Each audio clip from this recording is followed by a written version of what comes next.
Talk to you now about the Chinese staff. The Chinese word for the staff is the guan.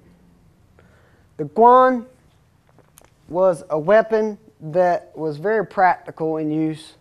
The weapon was something that most everybody would have had access to, and to be able to use a guan meant that you were going to be able to defend yourself pretty much anywhere, because everybody basically carried a stick, and it was seemingly a harmless instrument.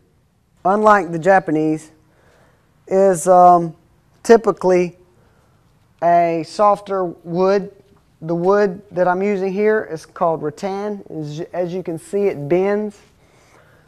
I believe that the reason for the bending is that so that when someone would be hit with a guan, it would be less apt to kill and more apt to whip and beat, so as not to kill the person.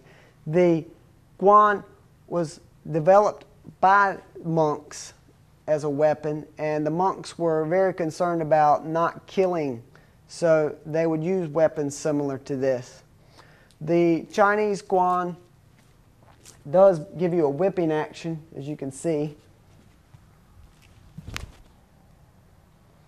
The whip would allow for a person to feel the pain but not be internally harmed. The guan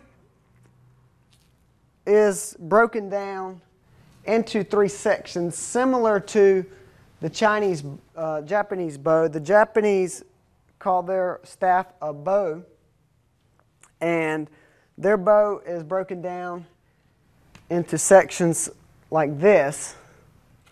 The Chinese generally break it down into sections like this. The longest section would be to keep your opponent away. The middle section would be used for blocking.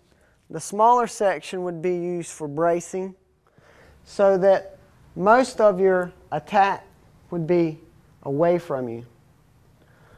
Although this is generally how the bow was kept, there were different turns and maneuvers that you could do with the staff that would allow you to be able to switch sides.